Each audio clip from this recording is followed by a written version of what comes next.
Shalom, Bapak Ibu Saudara-saudari yang terkasih dalam Yesus Kristus. Terpujilah Allah yang mengundang kita hadir dalam persekutuan dengannya. Mari bersama-sama kita mempersiapkan ibadah ini dengan menghayati bahwa pertolongan kita adalah di dalam nama Tuhan yang menjadikan langit dan bumi.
Tuhan adalah setia.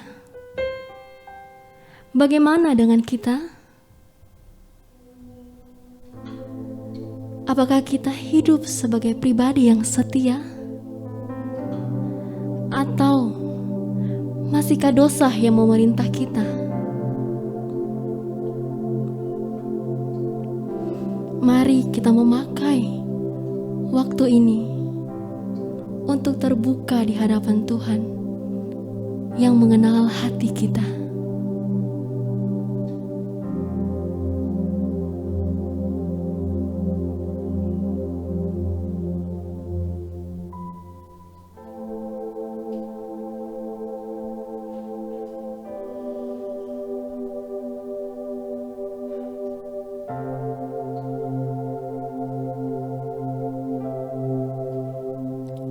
Kepada Tuhan Allah pengasih, kami memohon pengampunan. Amin.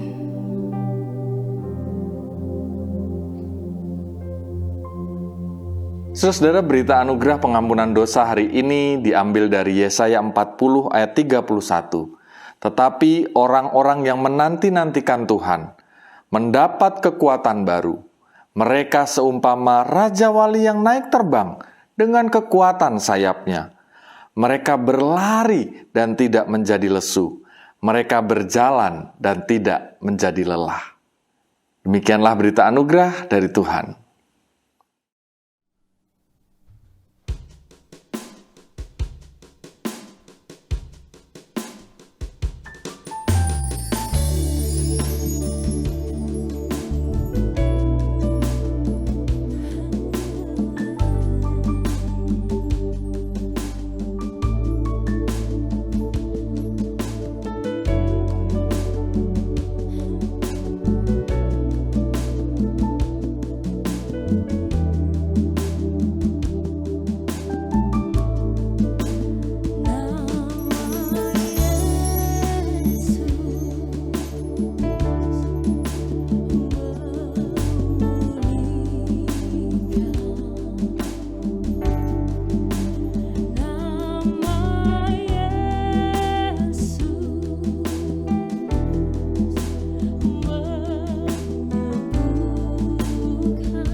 Saudara-saudara yang terkasih, marilah kita menyambut firman Tuhan dengan hati yang terbuka untuk belajar bersama dengan Dia.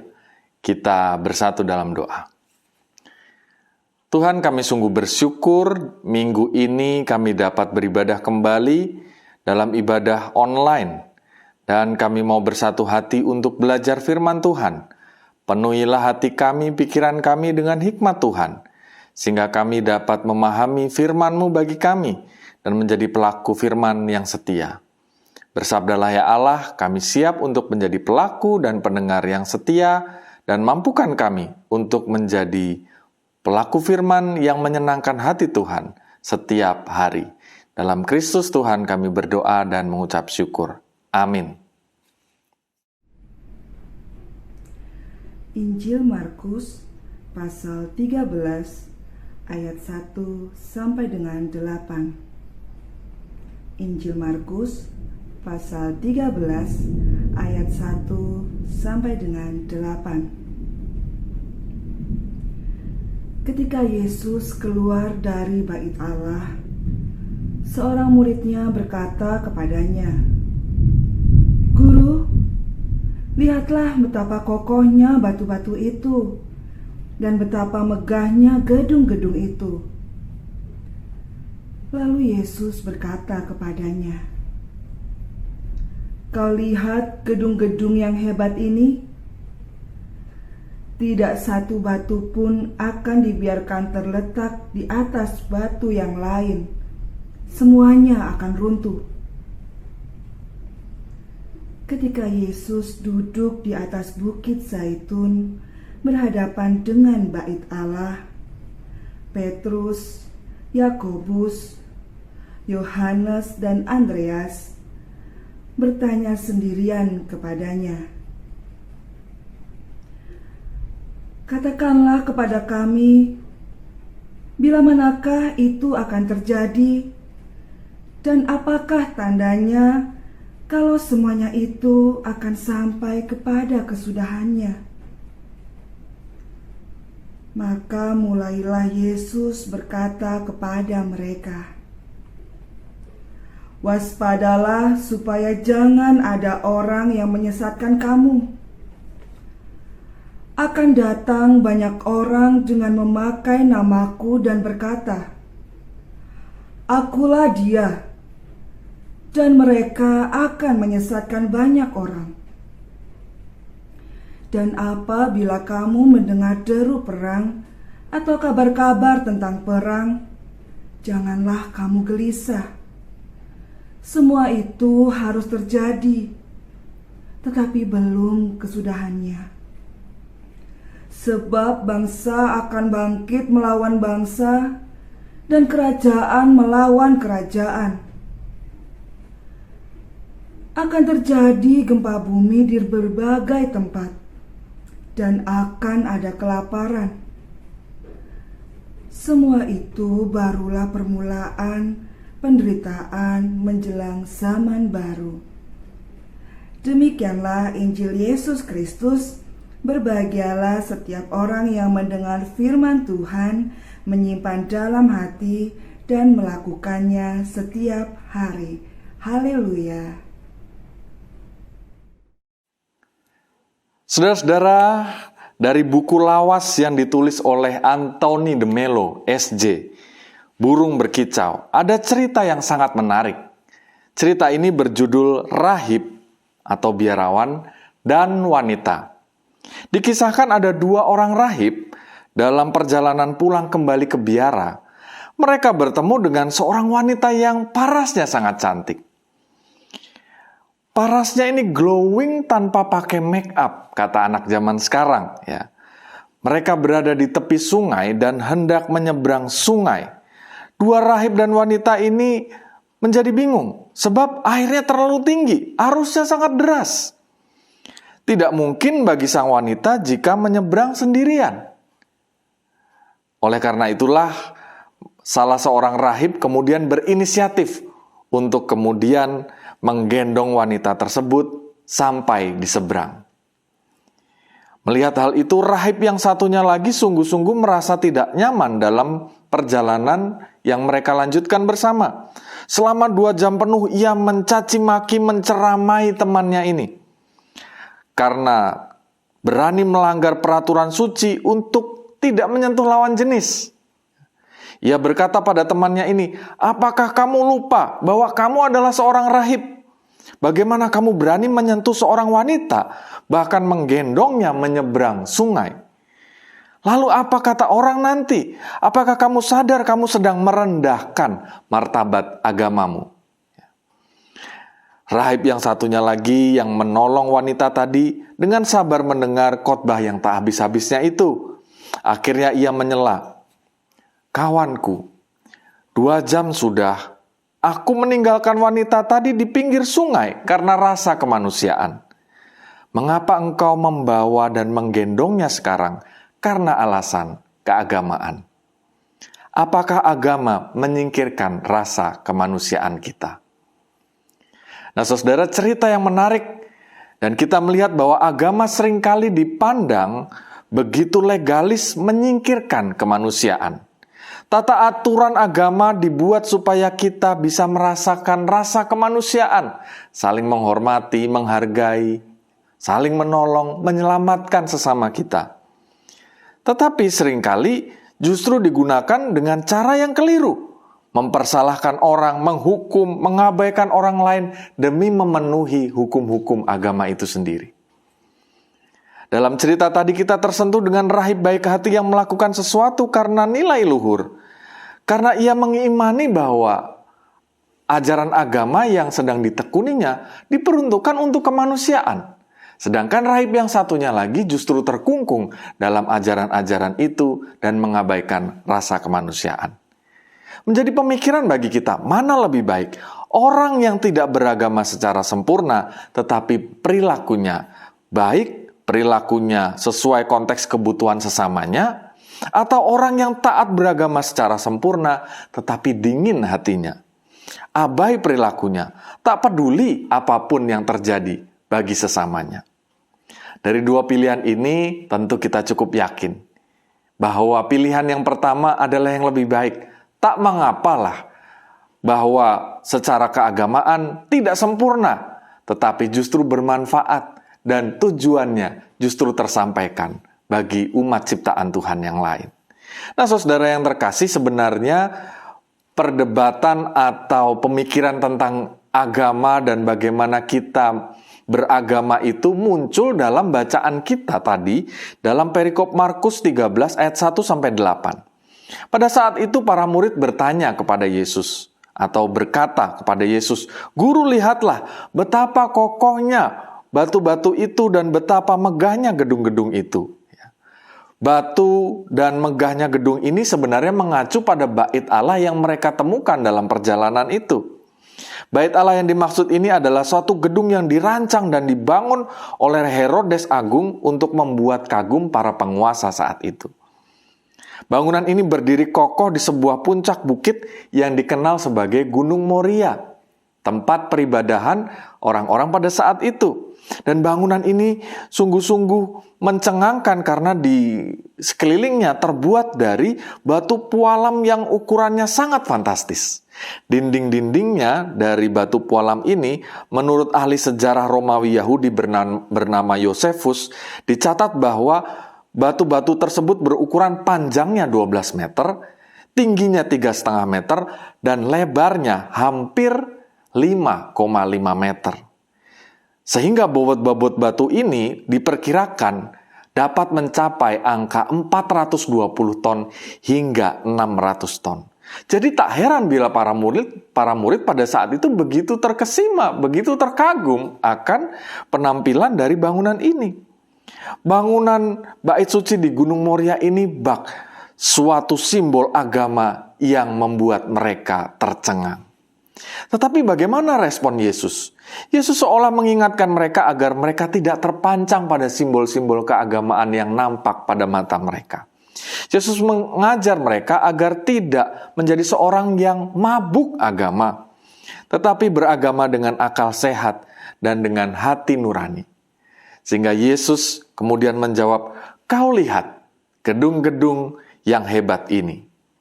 Tak satu pun batu ini akan dibiarkan terletak di atas batu yang lain. Semuanya akan diruntuhkan." Saudara, perkataan Yesus ini sebenarnya adalah pesan multidimensi dan pesan multi-era. Sebab ini dapat dikatakan sebagai satu penjelasan gambaran apokaliptik. Satu pewahyuan akan zaman yang akan datang. Ternyata bahwa ini memang satu gambaran tentang 70 tahun yang akan datang atau sekitar tahun 70 Masehi. Pada saat itu, ternyata bait Allah di Yerusalem hancur luluh lantak karena perang antara Yahudi dan Romawi. Dan bahwa simbol-simbol keagamaan yang menjadi satu kebanggaan bagi umat Yahudi pada saat itu justru tak bersisa. Yang paling penting bagi Yesus adalah bagaimana cara beragama kita dari dalam, bukan apa yang tampak pada mata. Sehingga apakah pertanyaannya, kita dan para murid pada saat itu sungguh-sungguh mau menjadi teladan dari dalam diri kita, menjadi berkat bagi sesama. Dan di sanalah adalah satu keagamaan yang lebih real dan konkret bagi Yesus. Yesus mengingatkan mereka agar tidak mudah terpesona pada apa yang nampak pada mata. Dalam 2 perikop sebelumnya ditampilkan 2 kisah yang sangat kontras pula. Bagaimana di dalam Markus 12 ayat 38-40 ditampilkan keagamaan para ahli Taurat. Mereka yang nampak di jalan-jalan melakukan keagamaan mereka, tetapi yang merenggut hak dari para janda-janda. Mereka yang mempergunakan otoritas mereka sebagai seorang pemimpin agama justru menindas orang-orang yang miskin. Dan sebaliknya diceritakan di ayat 41-44 seorang janda miskin yang justru memberikan persembahan dari apa yang ada pada dirinya seluruhnya. Apa yang dia punya hari itu dia persembahkan untuk Tuhan. Dengan demikian kita bisa memperkirakan bahwa janda miskin ini kemungkinan memang mengurangi jatah makannya atau bahkan berpuasa hari itu untuk sungguh-sungguh mempersembahkan yang terbaik bagi Tuhan. Dengan demikian, perikop ini menjadi pembelajaran agar para murid tidak tertipu oleh simbol keagamaan yang tampak mempesona dari kasat mata mereka, tetapi menelisik di dalam hati tentang kehidupan keagamaan mereka. Apakah mereka sungguh-sungguh berkenan dan juga memuliakan, menyenangkan hati Allah? Apakah orang-orang yang mereka lihat menjadi teladan agar mereka semakin dapat memuliakan Allah, menyenangkan hati Allah, menjadi berkat bagi sesama? Nah, saudara yang terkasih, kita mengakui bahwa agama tentu banyak manfaatnya bagi kehidupan. Tapi agama bisa menjadi virus yang berbahaya, yang menyerang, mematikan orang lain. Jika kita salah memandang dan mempergunakannya, justru agama bisa menjadi sesuatu yang sangat mematikan. Menurut teori ada dua jenis cara orang beragama. Mari kita bahas yang pertama. Yang pertama adalah beragama secara destruktif. Beragama yang ditampilkan oleh Yesus dalam cerita tadi. Alih-alih memelihara hidup, malah menghancurkan kehidupan semesta. Merusak relasi, menjadikan orang-orang yang mengikuti justru menjadi alat kekerasan, alat untuk membunuh manusia dan membunuh karakter orang lain, membunuh harapan hidup orang lain. Dan seperti ahli Taurat saat ini sebenarnya kita melihat bahwa banyak orang yang melakukan demikian dengan keagamaannya. Sebut saja aksi terorisme yang membunuh orang lain atas nama agama, atas nama Tuhan, demi sebuah ideologi, demi sebuah kepentingan, kemudian memakai agama untuk menebar ketakutan, untuk menebarkan kebencian, rasisme, sara, dan kemudian berujung pada terpecah belahnya satu bangsa dan agama satu dengan yang lainnya. Karena stigma akan agama yang satu dengan agama yang lain. Yang kedua, saudara, di dunia ini termasuk di negeri kita juga tidak asing melihat aksi mengatasnamakan agama untuk kepentingan kekuasaan, kepentingan oknum politik tertentu, untuk mendiskreditkan oknum politik yang lain, untuk kemudian menggulingkan pemerintahan. Kekuatan politik seringkali justru memanfaatkan ideologi agama, mengatasnamakan agama, mengatasnamakan Tuhan, untuk mengumpulkan massa, untuk kemudian melakukan aksi anarkisme, kekerasan, yang kemudian membuat banyak orang terlukai, bahkan terenggut nyawanya. Padahal kita tahu betul bahwa dasar agama di negeri kita, atau dasar negara di negeri kita adalah Pancasila, yang mengakui keberagaman, yang menerima satu dengan yang lain. Bagaimana dengan agama Kristen secara khusus? Apakah kita lebih baik? Ternyata kita pun juga menemukan bentuk-bentuk yang berbeda dari keagamaan destruktif ini, yang bahkan muncul lebih lagi dengan variasi-variasi lain. Ketika Yesus lantas menuturkan, akan datang banyak orang dengan memakai namaku dan berkata, akulah dia, dan mereka akan menyesatkan banyak orang. Saudara-saudara yang terkasih, di tahun 2020 lalu kita dikejutkan oleh sebuah peristiwa di satu belahan Indonesia, di bagian Sulawesi, di mana orang-orang Kristen di tempat beribadah agama yang ada di sana justru merusak tempat agama ini. Mereka mendemo dan memaksa tempat beribadah ini untuk ditutup, dan ini dilakukan oleh orang-orang Nasrani. Dalam berita dirilis bahwa umat di tempat tersebut menyatakan bahwa umat yang tinggal di daerah tersebut mayoritas Nasrani dan belum siap untuk tempat beribadah lain didirikan di sana. Nah, sehingga saudara kita melihat bahwa cara beragama destruktif ini bisa menjadi masalah bagi pemeluk agama apa saja. Dan kita terus percaya bahwa teman-teman, saudara-saudara di Sulawesi kemudian juga menghimpun satu pengajaran dan himbauan yang baik bersama dengan pihak kepolisian dan juga pihak negara dan juga gereja-gereja di sana. Kita terus mendoakan bahwa yang demikian kemudian dihimbau untuk bisa menjadi sahabat bagi yang berbeda. Dalam kasus lainnya, saudara, di lingkup internal, praktek agama Kristen juga ada yang memakai nama Tuhan untuk kepentingannya. Sebut saja untuk memperkaya diri atau golongannya. Misalnya praktek kekristenan yang membuat warganya harus lebih banyak lagi memberi persembahan, lalu mengklaim janji-janji Tuhan karena sudah memberi persembahan itu. Dengan memberi dengan nominal sekian persen, ya, atau sepersekian, Dipercaya bahwa Tuhan akan memberkati lebih banyak, seolah-olah Tuhan mengasihi kita secara transaksional. Kalau kita memberi, Tuhan akan memberi. Sedangkan kita tahu bahwa di dalam firman Tuhan, bahwa Tuhan memberi kepada mereka semua, mengasihi semua orang, menerbitkan matahari bagi orang yang baik ataupun yang buruk. Dan bahwa bagaimana kita harus mempersembahkan kepada Tuhan, seperti yang tertulis di dalam Roma 12 ayat 1. Supaya kamu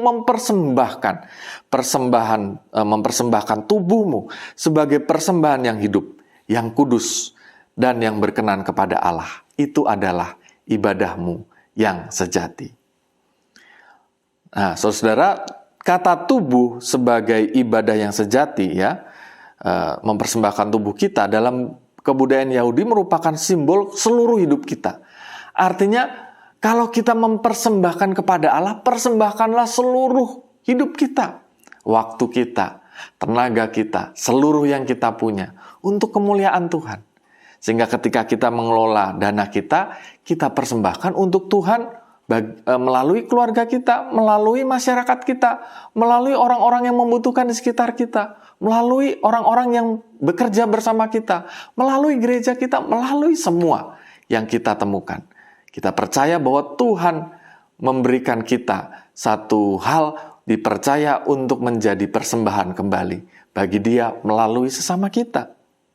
Ketika kita memberi waktu kita, keahlian kita, perhatian kita, tenaga kita untuk keluarga kita, untuk gereja kita, untuk peribadahan kita, sebenarnya kita sedang mempersembahkan seluruh hidup kita. Sehingga bagi Tuhan sebenarnya bukanlah satu perhitungan nominal sekian persen, sepersekian, tetapi seluruh hidup kita pakai untuk Tuhan. Jika kita bisa mempersembahkan lebih, itu baik. Jika kita bisa mempersembahkan bukan dalam bentuk nominal, kita pun juga mengimaninya dan melakukannya semua untuk Tuhan. Nah, inilah yang disebut dengan agama atau sikap beragama yang kedua, yang disebut dengan beragama salujetik. Beragama bersifat menyelamatkan kehidupan. Melalui kehidupan manusia yang terbina, dengan harmoni tercipta, dengan keragaman identitas, dunia dirawat, relasi dikelola. Dan itu artinya kita menghadirkan satu keagamaan yang menyelamatkan kehidupan. Nama Tuhan yang disebut untuk keselamatan, bukan untuk kepentingan manusia. Sehingga semua orang merasakan damai sejahtera, bahwa hidup beragam identitas adalah satu perkenanan Tuhan untuk kita dapat saling menghargai. Bahwa kesaksian kita bukanlah untuk mengkonversi agama tertentu menjadi agama Nasrani atau agama kita, tetapi mempersaksikan kasih Tuhan.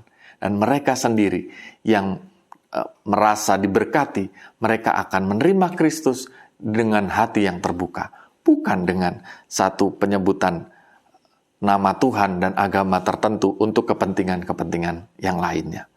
Nah, keagamaan inilah yang Yesus maksudkan bagi kita ketika Yesus mengatakan dalam bacaan kita hari ini bahwa kita harus bertahan di dalam derita.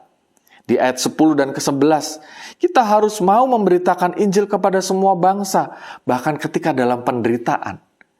Roh Kudus akan berkata-kata bagi kita. Dia akan menguatkan kita dan menuntun semua perkataan kita. Pertanyaannya, saudara-saudara, sudahkah kita memakai nama Tuhan secara proporsional? Sudahkah kita memakai nama Tuhan untuk kebenaran, mewartakan kebaikan, sehingga semua orang diberkati dan pewartaan ini tidak bersumber pada kesombongan rohani, tetapi kerendahan hati untuk mengikut Tuhan. Kesediaan hidup untuk sederhana meskipun kita dilimpahkan berkat. Kita mau menjadi teladan seperti janda miskin tadi yang menyerahkan seluruh yang dia punya untuk Tuhan melalui keluarga kita, masyarakat kita, lingkungan kerja kita, gereja kita, orang-orang yang membutuhkan di sekitar kita. Nah, saudara yang dikasih oleh Tuhan, ada sebuah kisah yang menjadi satu perenungan bagi kita. Kisah ini menarik tentang seorang pelayan gerejawi. Siapakah yang menjadi pelayan gerejawi sesungguhnya? Saudara, ada seorang pemuda sebagai seorang pelayan gerejawi terburu-buru masuk ke gereja, sudah hampir terlambat karena ia harus melayani di gereja. Karena saking terburu-burunya ketika ia membawa Alkitab, ia menabrak seorang tukang parkir. Apa yang terjadi? Dia tergopoh-gopoh dan Alkitabnya terjatuh. Lalu karena itulah kemudian dia menegur tukang parkir ini dengan kata-kata yang cukup tegas, bahkan terdengar kasar, dan sedikit banyak kemudian mengeluarkan sumpah serapah. Tapi apa yang dilakukan oleh sang tukang parkir? Ia mengambil Alkitab dari seorang pelayan gereja ini, lalu mengembalikannya seraya berkata, "Mas, saya mohon maaf. Saya tidak tahu di antara kita siapa yang salah. Jika saya yang salah, saya minta maaf. Tapi jika Mas salah, saya sudah memaafkannya. Lebih baik Mas segera masuk untuk beribadah dan melayani." Nah, saudara-saudara, kemudian sang pelayan gereja ini masuk dan tukang parkir ini menunaikan tugasnya di lapangan parkir. Diam-diam, seraya dia menjalankan tugasnya di lapangan parkir, dia mendengar puji-pujian dan ikut memanjatkan pujian itu. Diam-diam ketika sudah tidak ada lagi warga yang datang untuk harus diarahkan parkirnya, dia kemudian mendengarkan firman Tuhan dari luar gereja. Nah, saudara, dari kedua orang ini, mana yang lebih baik bagi kita? Saya kira kita semua sepakat bahwa Bapak tukang parkir ini lebih mulia. Ia beragama bukan sekedar tentang kemasannya, tetapi tentang esensi hati untuk menjadi terang dan garam dunia. Dia beribadah, bahkan sungguh-sungguh beribadah ketika dia berada di luar gereja. Baginya, kehidupannya di hari Minggu ataupun di hari biasa, di dalam gereja ataupun di luar gereja, itu semua ia persembahkan kepada Tuhan. Baginya, ia membawa nama Tuhan dimanapun ia berada secara proporsional. Dia menyatakan diri 7 kali 24 jam bagi Tuhan. Setiap tutur kata, tingkah laku, perbuatannya memuliakan Allah. Sehingga peribadahannya bukan hanya secara ritual, tetapi juga dalam ibadah kesehariannya. Nah, saudara, maukah kita pun demikian? Menjadi kitab terbuka, dibaca oleh sesama kita. Bahwa kita memakai nama Tuhan, bukan untuk kepentingan kita, tetapi untuk menyenangkan hatinya, untuk bersaksi bagi Dia di dalam kehidupan keseharian kita. Maka mari kita beragama dengan akal sehat, beragama secara salujetik, bahwa kita beragama untuk membawa keselamatan, kebaikan dalam hidup keseharian kita. Bahwa kita membawa nama Allah dalam setiap perilaku kita. Dengan demikian, kehidupan kita akan jauh lebih bermanfaat, menjadi lebih fungsional seturut dengan bagaimana Tuhan menciptakan diri kita. Memakai nama Tuhan untuk kemuliaan nama Allah, untuk pekerjaan-pekerjaannya, untuk kemuliaan namanya, dan untuk menyenangkan hatinya, dan menjadi berkat dimanapun kita berada. Selamat beragama secara sehat, dengan beragama secara salujetik, dengan beragama dengan akal sehat, sehingga dengan itu semua kehidupan kita secara ritual dan keseharian menjadi satu puji-pujian, menjadi satu persembahan, menjadi peribadahan yang utuh bagi kemuliaan nama Tuhan. Tuhan memberkati kita. Amin. Saat teduh bagi kita sekalian.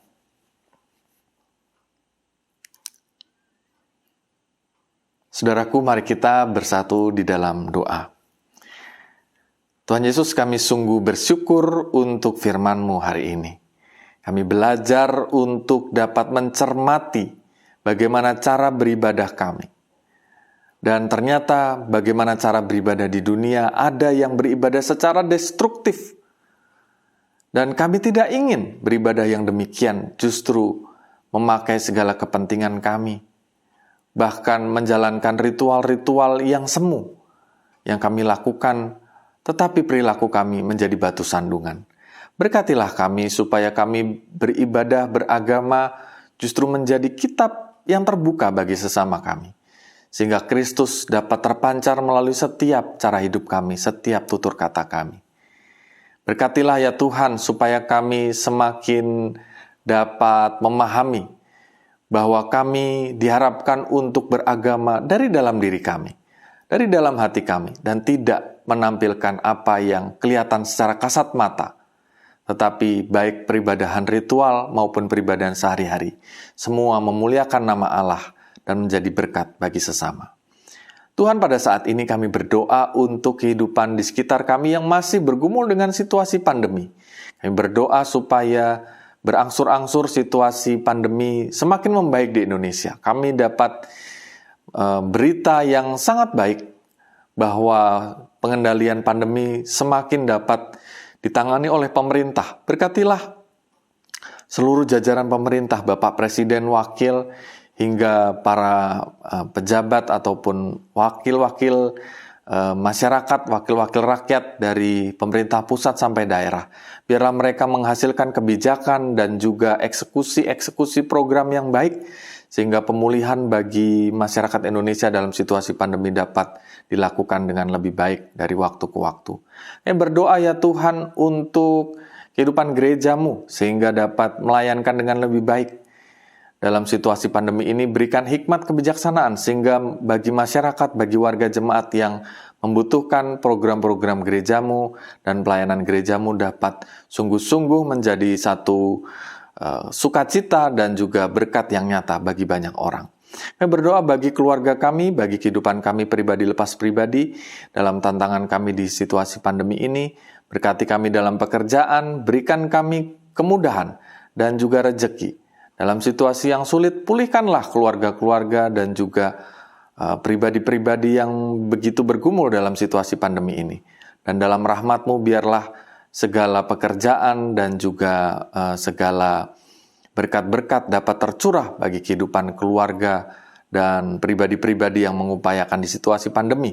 Kami berdoa buat anak-anak kami, berkatilah juga supaya mereka terus dapat bertumbuh dan dapat sekolah tatap muka secara bertahap dengan aman dan tidak terkena satu penyakit-penyakit yang berbahaya termasuk COVID-19. Dan pada waktunya nanti anak-anak pun juga kelak dapat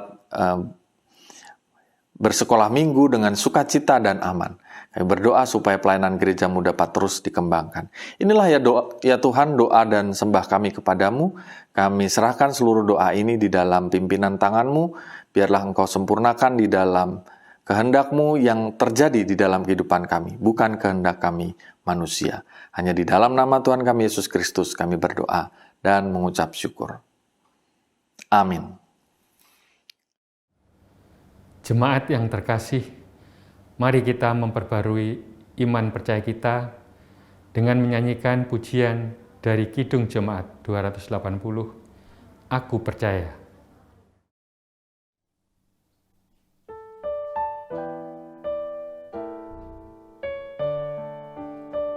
Aku percaya Allah yang kekal, yang oleh sabda kita kenal. Bapa pencipta alam semesta, yang mengasihi manusia. Aku percaya Putra Tunggalnya yang disalibkan di Golgota, yang dari kubur bangkit dan menang, naik ke sorga dalam terang. Aku percaya pada Roh Kudus yang mendiami kita terus. Aku percaya gereja yang esa, ku jadi suci di dalamnya.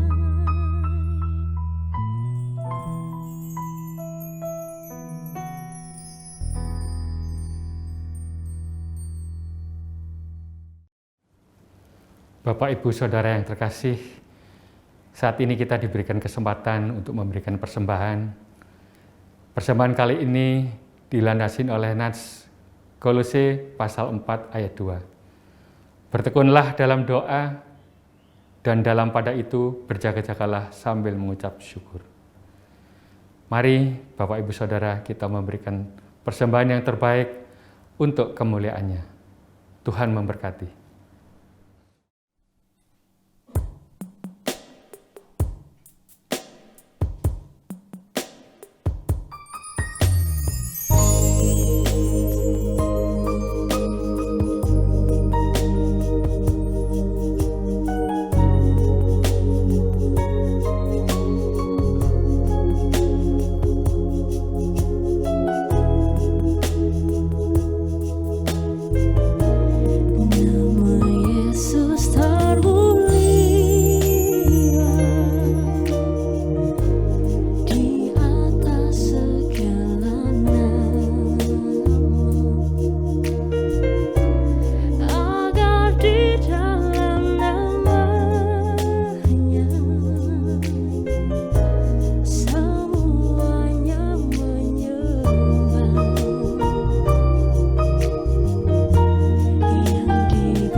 Jemaat yang terkasih, mari kita satukan hati membawa persembahan ini ke hadapannya.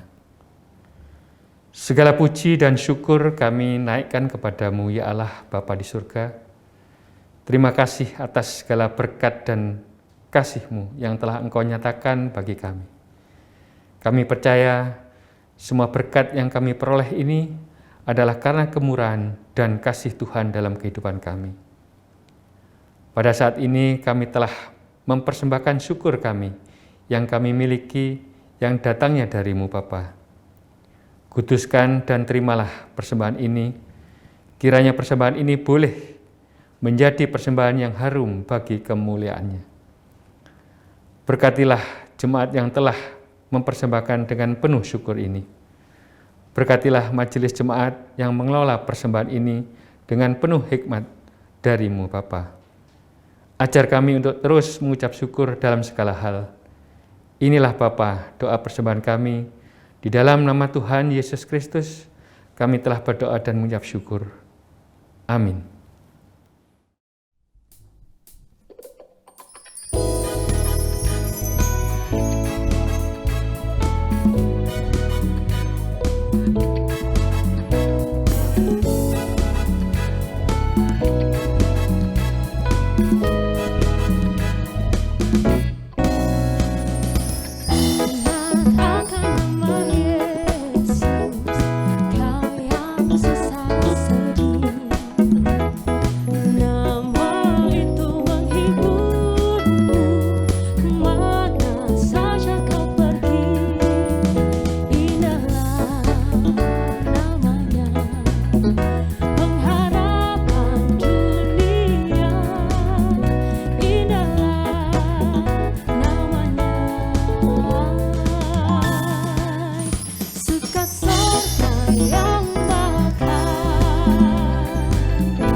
Saudara-saudara, marilah kita menjalani hidup dalam pimpinan damai sejahtera Allah. Jadilah saksi Tuhan dimanapun saudara berada dan terimalah berkat Tuhan. Tuhan memberkati engkau dan melindungi engkau. Tuhan menyinari engkau dengan wajah-Nya dan memberi engkau kasih karunia. Tuhan menghadapkan wajah-Nya kepadamu dan memberi engkau damai sejahtera. Amin.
Selamat melanjutkan aktivitas bersama dengan orang-orang tercinta.